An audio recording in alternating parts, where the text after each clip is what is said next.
de femmes, nous terminons notre semaine sur le thème de l'amitié et vous l'avez compris, un sujet tellement important. J'espère que depuis le début de la semaine, vous avez peut-être changé votre avis ou évolué votre regard sur l'amitié a évolué et que vous avez compris quelle richesse il y a dans l'amitié. Nous sommes avec notre amie Audrey Mac pour cette dernière journée. Notre dernière journée ensemble.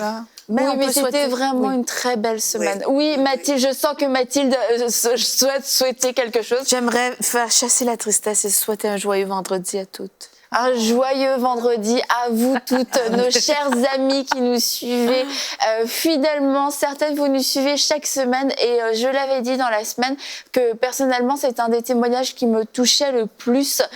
C'est quand les femmes me disent « Je suis passée par tel et tel moment et vous avez vraiment été ces amies pour moi. C'est avec vous que j'ai passé des soirées, des journées, des après-midi. J'ai ri, j'ai pleuré, j'ai appris avec vous. » Vraiment, ce sont des témoignages qui me touchent, mais comme on l'a dit cette semaine, c'est aussi important d'avoir des amis en chair et en os qu'on peut toucher, qui peuvent nous toucher, et on croit que le Seigneur amène ses amis dans votre vie, et aujourd'hui on veut voir comment bien choisir ses amis, mais aussi comment être une bonne amie. On sait que ces critères vont s'appliquer dans les deux sens, donc vous avez soupiré après une amie, on veut juste vous laisser avec ces quelques derniers conseils remplis de sagesse pour pouvoir choisir, pas dans la précipitation, je veux une amie donc je vais m'en trouver une rapidement vite fait. Non, on va choisir une amie qui va être une vraie partenaire et ça se trouve pas au supermarché. On peut la croiser au supermarché, mais on l'achètera pas au supermarché. Déjà, je pense que quelque chose qui est bien, c'est que ce genre d'amis dont on parle, Dieu nous les envoie.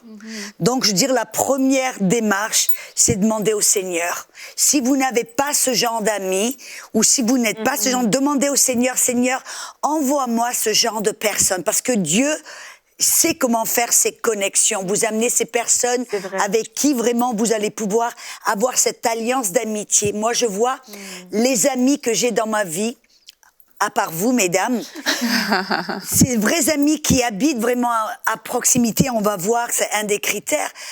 Ce sont des personnes que Dieu m'a envoyées. Je peux vous dire exactement le jour, l'endroit, le moment où je savais quand je les ai rencontrés que ça allait être des amis et vraiment ces âmes sœurs qu'on pourrait dire. Mais tu as dit quelque chose qui était très bien et je vais le dire un petit peu d'une manière différente. Tu as dit, c'est pas simplement pour avoir des amis, mais pour être des amis. Parce que moi, je me rappelle, j'avais entendu quelqu'un qui m'avait dit, il me dit, si tu veux des amis, apprends à d'abord être une amie. Parce que on attire qui nous sommes. Si on est une bonne amie, on a développé ces valeurs du royaume dont on a parlé dans une autre émission. Je fais une petite parenthèse, un petit peu de pub là. Et si on est ce genre de personne en qui on peut avoir confiance, une personne qui a cet amour inconditionnel, cette personne qui va, c'est pas simplement l'amie du beau temps, mais ça va être une amie qui va traverser les épreuves, une amie en qui vous pouvez avoir confiance en sachant que vous allez pouvoir partager des détails intimes de votre cœur sans avoir peur que demain ça va être sur la petite gazette et que tout le monde va le savoir. Pour avoir ce genre d'amis, soyez ce genre d'amis. Et moi, je me rappelle, tout au début, quand j'ai commencé dans le ministère, il y a une 30aine d'années à peu près, j'ai commencé dans une troupe évangélique. Et donc, je me rappelle le jour, le 28 novembre 1987, quand je suis montée dans cet autobus où il y avait 35 personnes ou plus. Et pourtant, je me suis sentie tellement seule. Et c'est vrai, je suis persuadée qu'il y en a certaines parmi vous, mesdames, vous vous dites, mais vous êtes entouré de gens, peut-être dans une grande famille ou dans une grande église, ou vous êtes entouré de plein de gens, mais vous vous sentez seul et isolé. C'est possible. Et je me rappelle quand j'ai ressenti me sentir tellement seule, je suis allée vers une des jeunes femmes et j'ai dit vraiment, je voudrais des amis, j'ai besoin d'amis. Et d'abord, c'est ce qu'elle m'a dit. Ben, si tu veux une amie, sois une amie. D'abord, c'était comme si je me sentis qu'elle m'avait. Ouais, je me suis sentie un peu waouh. Secouée. Secouée. Mais ça m'a travaillé. J'ai pensé, j'ai dit ouais. Parce que il y a beaucoup de personnes, des fois même dans des églises, elles se plaignent. Moi, j'ai pas d'amis, j'ai pas d'amis, j'ai pas d'amis. Eh ben, soyez une amie. Cherchez à être cette amie. Allez faire quelque chose pour quelqu'un d'autre. Allez aimer quelqu'un d'autre, faire du bien à quelqu'un d'autre. Soyez une amie. Amen. Arrêtez de chercher que tout le monde vous vienne et vous tombe dessus. Allez de l'avant. Faites un effort pour être une amie. Et vous allez voir que vous allez attirer ce genre d'amis. Mais dans cette émission, on va aussi parler de certains critères. Vas-y. Quel premier critère? Le premier critère, mais c'est la sélectivité. Et on en a parlé plus ou moins au cours de ces émissions. C'est pas n'importe qui va être votre ami, et ne choisissez pas n'importe qui pour être un ami. On en a parlé, je crois, dans la deuxième édition où j'ai dit, même si vous avez 1000 amis sur Facebook, ça veut pas dire automatiquement que vous avez une amie ou que vous êtes une amie. Vous devez choisir des personnes de valeur. Regardez le caractère de la personne. Regardez, même on en a parlé, est-ce que c'est quelqu'un qui va automatiquement parler des autres derrière leur dos? Ben vous savez déjà, on vous mettez une barre, parce que si c'est le genre de personne qui va confier, qui va parler des autres derrière leur dos, ben elle va parler de vous derrière votre dos. Donc c'est le genre de personne, et pas le genre de personne que vous voulez comme une amie fidèle et une amie intime. Il y a un verset que j'aime bien dans Proverbe 18, verset 24, qui dit « Il y a des amis qui mènent au malheur, mais un ami véritable est plus loyal qu'un frère. » C'est ça le genre d'ami que vous voulez. Parce que tu en avais parlé avant, Mathilde, qu'il y a des personnes qui sont dans ta vie, mais qui vont causer des problèmes, qui vont amener du malheur. Pourquoi? Parce que ce ne sont pas des amis véritables. Donc c'est ça qu'on recherche. Un critère, une personne, comment être sélective, un des versets, Proverbe 22, versets 24 et 25, nous dit « Ne fréquente pas l'homme de colère ». Et je rajoute la femme. Ne va pas avec l'homme violent, de peur que tu t'habitues à ses sentiers et qu'il ne devienne un piège pour ton âme. Ce que la Bible nous montre là et c'est vrai, le livre des Proverbes, c'est le livre de la sagesse, qui dit les personnes que tu vas fréquenter, que tu vas côtoyer, avec qui tu vas être souvent, tôt ou tard, tu vas devenir comme cette personne. Donc, ce genre d'amis avec qui vous passez plein de temps, ce sont des personnes qui ont un mauvais caractère. Et je ne parle pas de personnes comme Nadine en avait parlé dans un des premiers épisodes, des personnes, il y a des niveaux, des personnes sur qui on va verser un verser des personnes que tu vas aider. Voyez, ce genre de personnes, ben oui, elles ont des manques, elles ont des problèmes, des failles dans leur caractère, mais tu es là pour les aider. On parle de cette relation horizontale. Oui, c'est ça. Des personnes que avec qui tu peux te confier, avec qui tu peux passer des moments, le faire aiguise le faire. Ce sont des personnes qui ont un bon caractère, des personnes en qui tu peux avoir confiance. Ça, c'est important. Pas forcément non plus des personnes parfaites, mais je crois que quelquefois, selon aussi nos caractères et nos personnalités, il y a peut-être des défauts qu'on a plus de mal ou qui nous affectent plus qu'une autre personne. Et une des façons de voir si une personne est une bonne amie, a une bonne influence, c'est comment est-ce que je me sens après avoir passé du temps avec cette personne. Est-ce que je me sens vidée? Est-ce que je me sens nulle? Est-ce que j'ai l'impression d'avoir dépassé certaines de mes limites, que j'ai trop parlé sur certaines choses, ou j'ai fait des choses que j'aime pas vraiment faire parce que je me suis sentie un peu poussée, c'est de voir de réfléchir quel est le fruit de cette amitié, de cette relation dans ma vie. Est-ce que j'en ressors une meilleure personne, ou est-ce que non, à chaque fois je me dis oh mince, non, je regrette, je suis fatiguée, j'appréhende de revoir la personne. C'est peut-être pas une bonne amitié, c'est une relation qui a peut-être qui s'est développée, mais de reconnaître c'est pas forcément mon ami de cœur avec qui à qui je veux veut tout confier, etc. Et comme tu dis, Annabelle, ça sera pas l'opposé. Je ressors d'un entretien, d'un moment passé avec la personne, puis je vais avoir fait de la médisance, je vais me sentir... Ouais, je vais avoir dépassé mes limites. Cette personne-là va peut-être m'avoir amené dans des choses plus mondaines. Ou Non, cette personne-là t'a même parlé à toi, t'as méprisé et tout. Puis à fois, on accepte ce genre oui, on accepte des fois, justement, de se faire mal parler. Non, je pense vraiment qu'il y a un respect mutuel, un amour profond. Et ça se ressent, justement. Donc... Amen.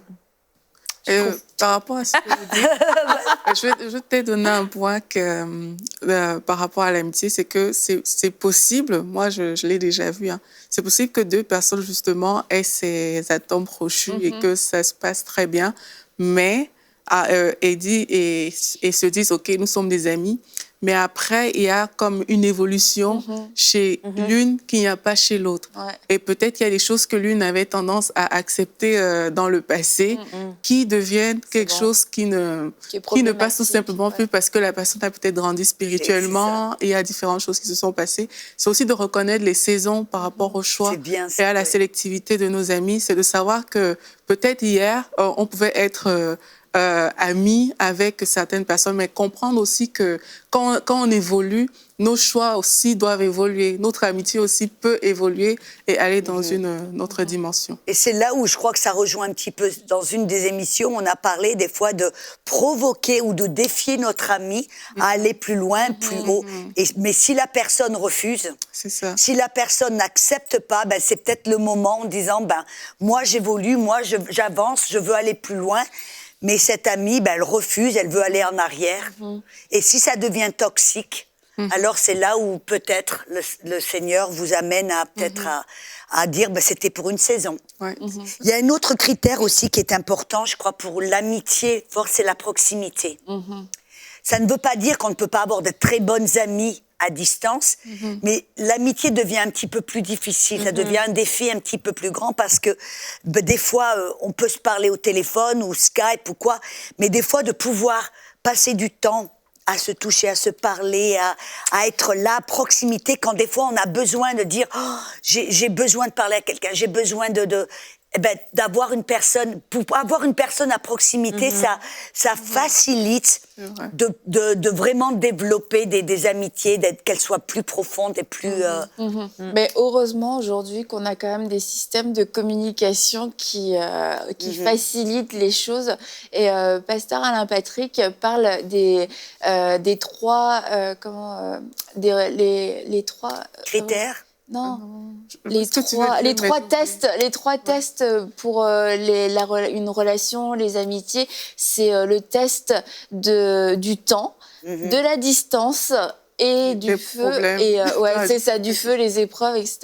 Mais c'est vrai que le test de la distance, il y a des amitiés qui résistent pas à la distance parce que c'est difficile, mais il y a des amitiés qui résistent à tout, autant à la distance, aux épreuves. On se retrouve à l'autre bout du monde, on se voit pas pendant 1 an, 2 ans, mais quand on se revoit, c'est comme si on avait quitté hier. Oui, c'est comme si on avait bu un café hier, on reprend pas là où on en était, c'est comme on a quand même suivi l'évolution, mais il y a pas comme un décalage, on se revoit, on sait plus trop qui on est. Non, on peut ne pas se voir pendant 1 an, mais quand on se revoit, c'est comme si on s'était vu pendant 1 an. Et ça, c'est formidable aussi. On a des amitiés comme ça. Oui, exact. Alléluia.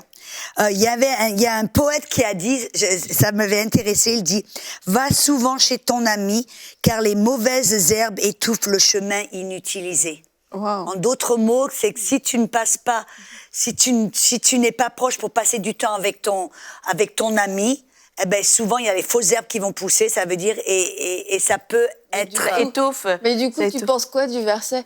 Ne va pas trop souvent chez ton voisin de peur qu'il te haïsse. C'est ça. C'est vrai que ça se ressemble. Avoir la sensibilité de quand et moi, je sais que c'est un petit peu... C'est vrai. Tentant. Mais, bref, moi, je dirais la parole a supériorité sur le poète, j'avoue. Mais il y a quelque chose là où on voit souvent ne passe pas trop de temps sans vraiment voir ton ami, parce que les amitiés, il y a un travail quand même. Ça s'entretient. Ça s'entretient. Ça se nourrit. Ou si vous ne pensez pas que vous passez pas du temps avec votre ami, ami, que ça va se faire tout seul. Ben, des fois, ça peut nuire à une amitié quand on passe trop de temps sans se voir, sans se parler, sans... Voilà. Ouais, Ça, c'est la pensée. Je crois que c'est quelque chose d'important. Oui, absolument. Ouais, et par rapport à ce qu'on disait tout à l'heure, par rapport à la distance, c'est que les amitiés qui tiennent au niveau de la distance, mais c'est parce qu'il y a eu ce qu'on a appelé atome crochu. C'est parce qu'il y a eu ça au préalable, en fait. Ouais. S'il n'y avait pas eu ça, c'est que avec la distance, l'amitié n'aurait pas tenu, tout simplement. Oui. Et c'est pareil aussi, c'est parce qu'il y a eu ces temps où on était connectés, on pouvait se voir, on pouvait se toucher, que lorsqu'ils deviennent plus rares, mais l'amitié tient. Mais s'il n'y a jamais eu aucun de ces temps où on n'a pas cette proximité, mais l'amitié ne va tout simplement pas tenir. Tu as tout à fait raison. Et juste pour faire en sorte contrebalancer dans Proverbe 27, verset 10, il dit « N'abandonne pas ton ami et l'ami de ton père, et n'entre pas dans la maison de ton frère au jour de ta détresse. Mieux vaut un voisin proche qu'un frère éloigné. » En d'autres mots, il y a des fois où tu as des moments où tu as besoin d'avoir quelqu'un qui est à côté, là, de proche. Oui. Et donc, bref, je crois que c'est quelque chose d'important de pouvoir avoir ça, cette proximité. Un autre point qui est important pour choisir et sélectionner ou trouver une bonne amie, c'est le respect.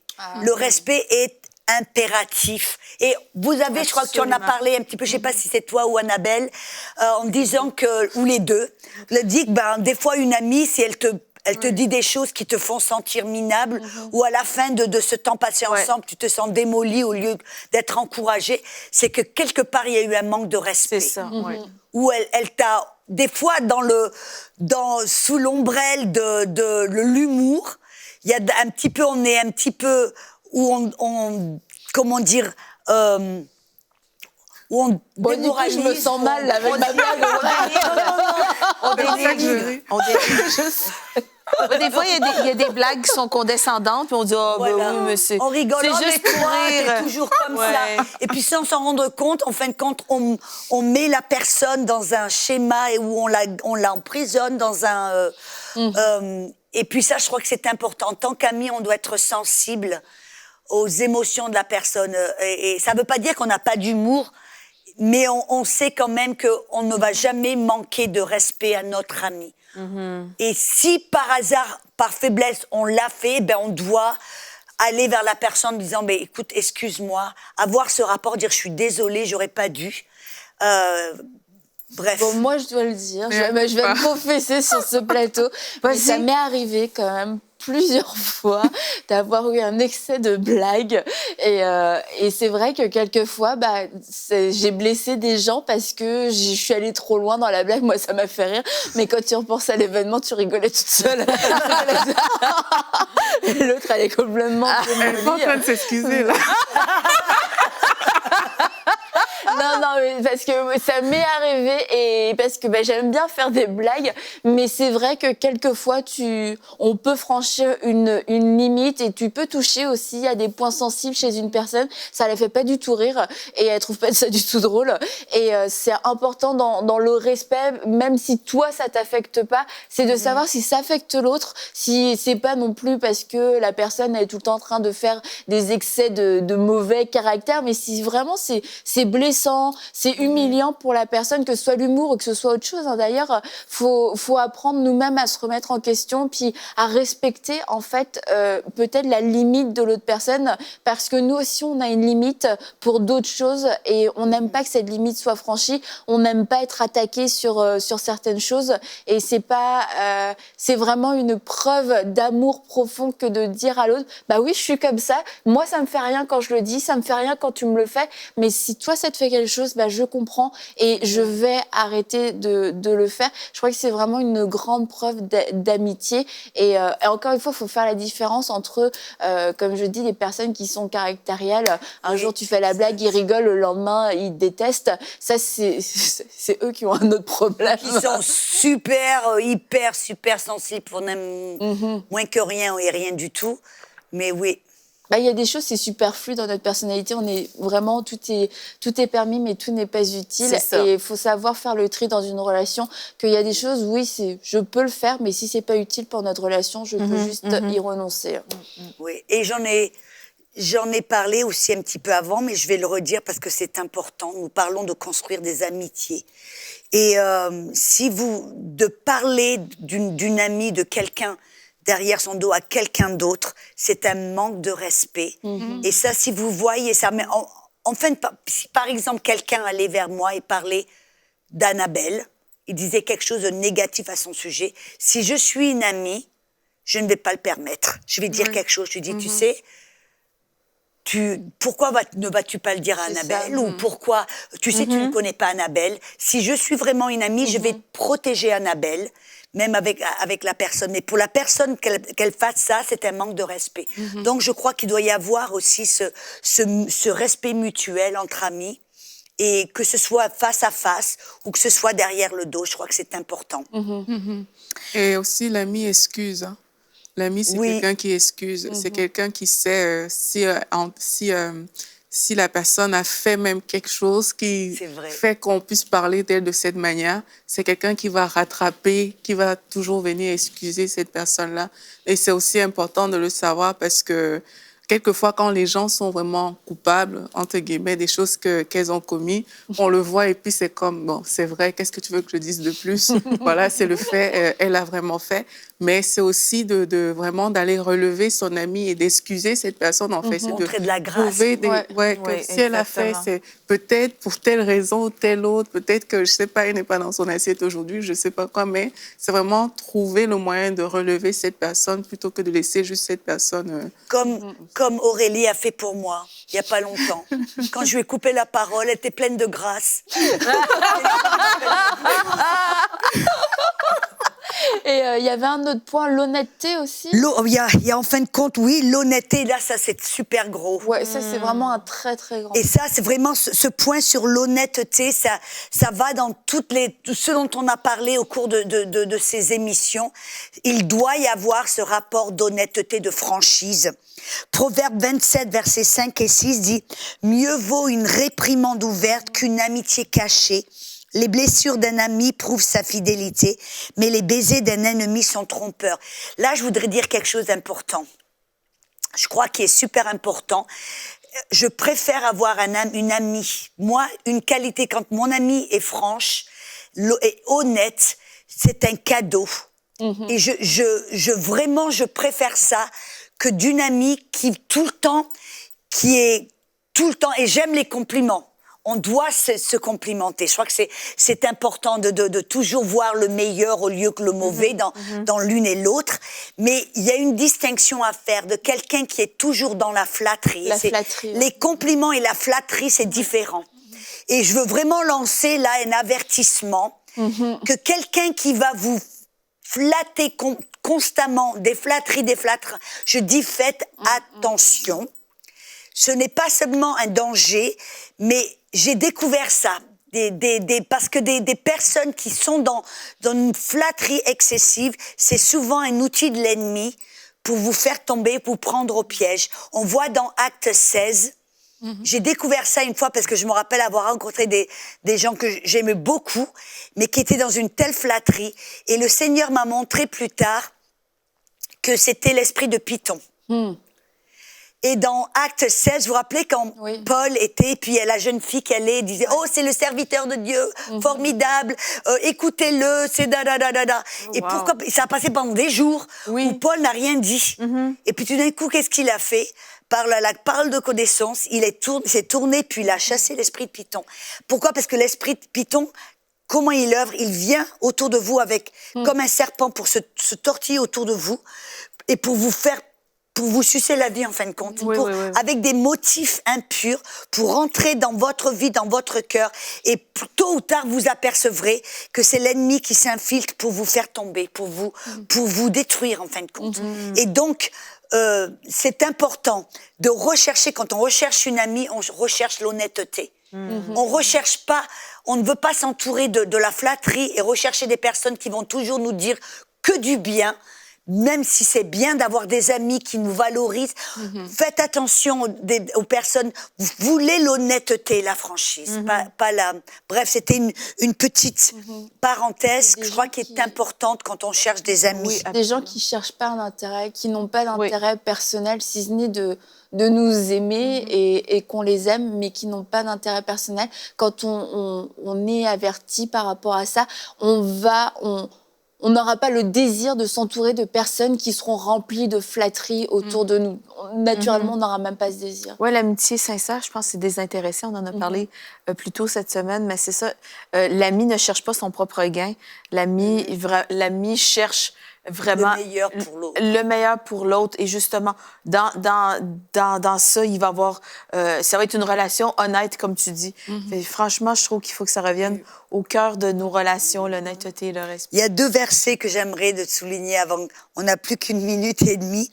C'est Proverbe 28, verset 23, qui dit « Celui qui reprend les autres trouve ensuite plus de faveur mais que celui dont la langue est flatteuse. » Et il y a, j'aime bien, je le connais pas, mais Oscar Wilde, il a un dicton qui dit « Un véritable ami vous poignarde devant ».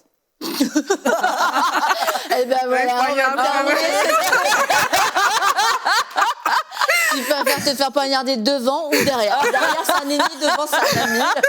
Donc voilà, tous les cas, c'est tu es vraiment poignardé. génial, l'amitié. Aurélie, tu voulais ajouter quelque chose? Je voulais dire que l'ami, c'est celui qui est franc, comme on a dit, mais assaisonné de sel. Pas la franchise, je te dis, Dure, ce mais que oui, je non, pense. avec amour. Parce que, voilà, Ah oui, c'est avec vraiment... amour. ouais. Il faut avoir de la grâce. Mais bon, ces critères, on a parlé plus ou moins de ce critère, mais je crois que c'est important d'être sélectif dans nos amitiés. On peut avoir plein de relations, des amis, mais cet ami, cette âme sœur, cet ami avec qui on va pouvoir traverser les épreuves, partager notre cœur, résister l'ennemi, c'est des amis et ça va peut-être pas se faire du jour au lendemain. On est guidé par le Saint-Esprit, le témoin intérieur, mais on discerne. Et on veut trouver ce genre on a besoin de ce genre d'amis. Ce n'est pas simplement du superflu. On a vu que c'est un commandement du Seigneur, que même dès le début, le Seigneur dit, ce n'est pas bon que l'homme soit seul. Je vais faire une personne identique à lui-même. Et c'est pour ça dont on parlait des amis. Ce sont des personnes avec qui on a des affinités. Il y a eu une réciprocité. Voilà. Et puis, il y a des choses que l'on peut partager. Et donc, c'est important. Je veux encourager toutes les personnes à vraiment trouver ses amis. Eh bien, merci beaucoup, Audrey, d'avoir pris ce temps de venir nous partager sur ce beau sujet de l'amitié. Les amitiés parfaites n'existent pas parce que vous n'êtes pas parfaite, votre amie ne sera pas parfaite non plus. Mais l'amitié, c'est quelque chose de beau qui est voulu par Dieu, qui s'entretient, qui s'apprend et on apprend de nos erreurs, nous pardonnons, nous sommes remplis de grâce les uns envers les autres. Et n'hésitez pas à nous envoyer vos témoignages à paroledefemme@emcitv.com. Et pour Audrey, on a parlé hier. Si vous voulez aussi partager des choses parce que vous n'avez pas encore trouvé cet ami, mais que vous êtes sous le feu d'attaques spirituelles, n'hésitez pas non plus à nous écrire et nous garderons la confidentialité et nous prierons aussi pour vous. Et nous vous disons à bientôt pour une prochaine émission de Paroles de Femmes.